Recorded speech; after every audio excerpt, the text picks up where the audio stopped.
তাণ্ডব দেখেছি।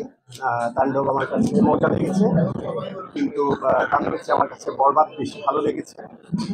তারপর তাণ্ডবকে আমার কমপ্লিট লাগেনি, মানে যদিও এটা পার্ট রেখে দিয়েছে, সাসপেন্স রেখে দিয়েছে, তারপর আমার কাছে খুবই ছোট দৈর্ঘ্যের মুভি মনে হয়েছে।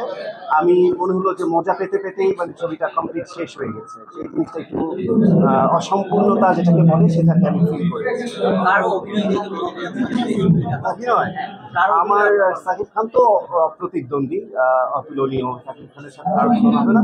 তারপরে জয় হাসানের অভিনয় আসলে আমি এগুলো ভীষণ বিরক্ত, এগুলো আমার পছন্দ না।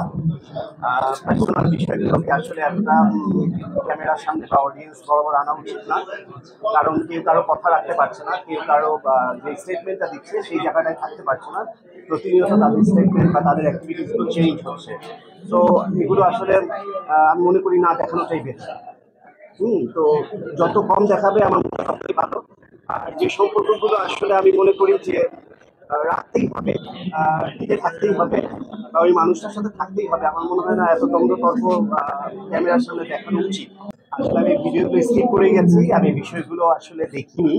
তো যেহেতু দেখিনি এই বিষয়ে আসলে আমি কোনো গল্প বা মন্তব্য বলতে পারবো না, যা জানি না সেটা নিয়ে কিভাবে কথা বলবো। আমি এগুলো এগুলো একদম পছন্দ করি না। আমি এগুলো নিয়ে আসলে কথা বলার মতো মানুষ না আসলে। আচ্ছা, ব্যক্তিগত পছন্দ। আমাকে নমিনেশন দেওয়া হয়েছে বেস্ট ফ্যাশন ডিরেক্টরে। তো দেখা যাচ্ছে কি হয়। তার কথা হচ্ছে হলো শো অফ করার বিষয়টা, এটা সবার কম বেশি থাকবে, কিন্তু শো অফটা যেন এমন না হয়ে যায় যে আমি শো অফ করছি কিন্তু মানুষ আমাকে মিথ্যে ভাবছে।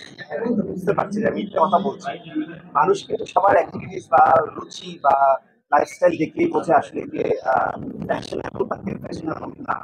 সুতরাং জোর করে শো করতে যাই, তো সেটা আসলে একটা মিথ্যা বলা হবে।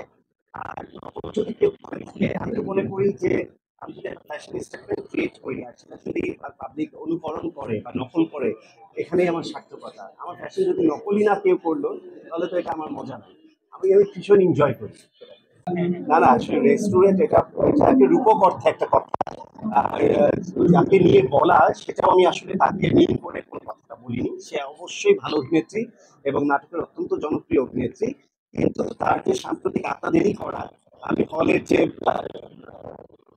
রিলিজের পরে যে আপনারা তাদেরকে নানা রকম রিভিউ নেন বা তাদের নানা রকম মতামত নেন বা রিপোর্টের জন্য আপনারা রিপোর্ট চার্জ করেন, তখন দেখলাম যে কোনো তারকা যদি খুবই অহংকারী মুডে থাকে বা একটু হামবড়া ভাব নিয়ে কথা বলে বা একটু না উচ্চিয়ে কথা বলে বা একটু উন্নাসিকতা আচার আচরণ করে, এটা দেখতে দৃষ্টিকটু দেখে। আমি সেটার ব্যাপারে সব শিল্পীদেরকে বলেছি যে আপনারা কেউ এই ধরনের আচার আচরণ করবেন না। আপনারা আপনারা সবাই আছেন বলেই আমরা আছি। তো আপনাদের সাথে যদি আমি একটু হাসি মুখে কথা বলি, একটু সম্মান দিই বা একটু ভালোবাসা দিই, আমি তো কোথাও ছোট হয়ে যাচ্ছি না। আমার অহংকার হচ্ছে হলো আমার পতনের মূল। আমি কেন অহংকার দেখাবো? আমি সেটাকে মিন করেই আমার স্ট্যাটাসটা দেয়। কোরবানির জন্য তো কোরবানি তো আসলেই নিজের খাওয়ার জন্য না, কোরবানি প্রত্যেকেই আসলে কোরবানির বিষয়গুলো হচ্ছে হলো মানুষকে দেয়া, মানুষকে খাওয়ানো, আত্মত্যাগ যেটাকে বলে, ত্যাগের মহিমা যেটাকে বলে। তো কোরবানি মানে তো নিজের খাওয়ার জন্য না, কোরবানি তো গরিব দুঃখীদের জন্য, এটা নিজে দেওয়ার জন্য। আমি বিলিভ করি। আস্তে করে কাজে সরব হচ্ছে।